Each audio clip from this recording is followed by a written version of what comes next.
અંકલેશ્વરના સુરતી ભાગોળ ખાતે ₹35 લાખના ખર્ચે બિરસા મુંડા ભવનનું લોકાર્પણ। અંકલેશ્વર શહેરના સુરતી ભાગોળ વિસ્તારમાં મુખ્યમંત્રી સ્વનિધિ યોજના હેઠળ તૈયાર થયેલા આધુનિક બિરસા મુંડા ભવનનું લોકાર્પણ કરવામાં આવ્યું છે। આ ભવનનું ઉદ્ઘાટન ધારાસભ્ય ઈશ્વરસિંહ પટેલ અને જિલ્લા ભાજપ પ્રમુખ પ્રકાશ મોદીના હસ્તે કરવામાં આવ્યું હતું। આ લોકાર્પણ સમારોહમાં અંકલેશ્વર નગરપાલિકાના પ્રમુખ લલિતા રાજપુરોહિત, કારોબારી અધ્યક્ષ નિલેશ પટેલ, પૂર્વ પ્રમુખ વિનય વસાવા અને શહેર ભાજપ પ્રમુખ ધર્મેન્દ્ર પુષ્કરના સહિતના અનેક આગેવાનો ઉપસ્થિત રહ્યા હતા। આ ઉપરાંત મોટી સંખ્યામાં સ્થાનિક નાગરિકો અને વિવિધ સમાજના પ્રતિનિધિઓએ પણ કાર્યક્રમમાં ભાગ લીધો હતો। કુલ ₹35 લાખના ખર્ચે બનેલું આ ભવન તમામ આધુનિક સુવિધાઓથી સજ્જ છે।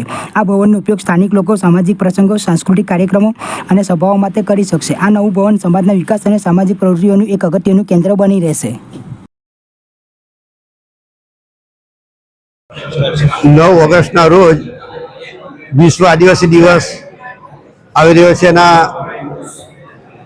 આગલે દિવસે અહીંયા આજે 35 લાખના ખર્ચે આ બિરસા મુંડા ભવનનું આજે અહીંયા લોકાર્પણ કરવામાં આવે છે। ત્યારે આ વિસ્તારના જરૂરિયાતમંદ લોકોને સસ્તા ભાવે એમને એક હોલનું નિર્માણ થાય, એમનો લાભ મળે એ રીતનું આયોજન કરવામાં આવ્યું છે। આ મુખ્યમંત્રી સ્વનિધિ યોજના દ્વારા આ બનાવવામાં આવ્યું છે અને આ વિસ્તારમાં અશુભ પ્રસંગો બને ત્યારે એમને ફ્રીની અંદર આ હોલ પણ આપવામાં આવશે।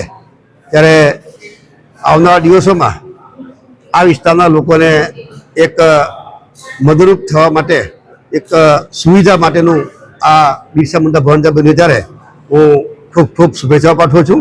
આ વિસ્તારના લોકોને વિનંતી પણ કરું છું, આ આપણું જ છે એમ સમજીને આપણે એની જાળવણી કરીએ એવી સૌને સાથે અપેક્ષા પણ રાખું છું।